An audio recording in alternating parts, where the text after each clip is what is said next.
ధర్మం న్యూస్ కి స్వాగతం. ఉదాహరణ ఆడపిల్లకి ఆధారం. అలా కాకుండా ఈరోజు జీడి పిక్కల నుంచి ఎన్నో రకాలుగా మన పెద్ద అనే ఒక డ్రింక్ కానీ యాష్ నుంచి చాలా రకాలుగా చేయగలం. చిన్న చిన్న కుటీర పరిశ్రమలు, దాని మీద ప్రాజెక్ట్ రిపోర్ట్స్ తో నేను రెడీ అవుతున్నాను. అలాగే మా సైడ్ పాల వ్యాపారం ఎక్కువ చేస్తారు.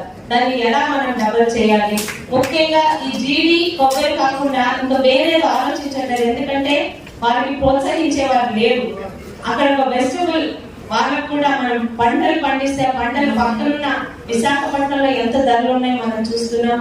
ఇలా అక్కడ ఉన్న ఉమెన్ కి సంవత్సరం పొడుగున ఉద్దానం మహిళలకి ఆదాయం చూపించగలిగితే ఒక ఉమెన్ ఎమ్మెల్యేగా నాకు ఇచ్చిన 5 సంవత్సరాలు నిజంగా నేను వారికి సేవ చేసినట్టే. మీ సహకారంతో దాని మీద ప్రాజెక్ట్స్ చేసిన మీ ముందు